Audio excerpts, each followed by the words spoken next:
The client with increased intracranial pressure is receiving mannitol. Very interesting question. Now we have pharmacology now involved. The stem of the question is telling us that the patient is receiving a medication. So we don't have a lot of information about the patient. We have a problem of increased intracranial pressure. And the patient is receiving medication. Which intervention should the nurse implement to evaluate the effectiveness of the medication? So now what we're trying to do is an evaluation to identify, keyword, if the medication is effective. Why is this keyword important? I'm not looking for a side effect of the medication. I'm not looking for an adverse effect of the medication. I am looking for an answer that tells me the patient is better.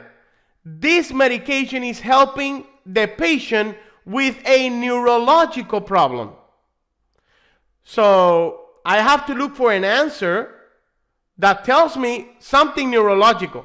I think it's very clear on what the possible answer could be. So let's review the answers. Answer number 1, monitor the client's vital sign. Important. Vital sign covers a lot of information. So I like answer number 1. Maintain a strict intake and output. Intake and output is going to be more pertaining to, I guess, dehydration or hydration status. But does it tell me if the medication is effective in a neurological problem? No. So I think answer number 2 we can eliminate. Now, look at answer number 3. Assess the client neurological status. Is the patient alert, oriented? Is the patient lethargic, confused? So answer number 3 is an assessment as well. Well, professor, what do I do now? I have 2 assessments, and both of them are important. Vital signs, that's very important. Why not vital signs?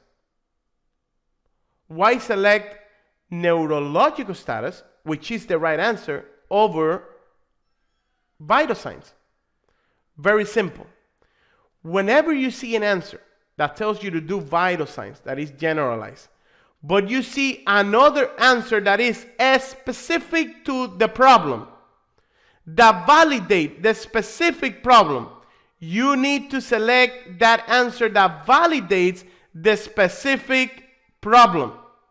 In this scenario, answer number 3 is more specific than vital signs, that is more generalized.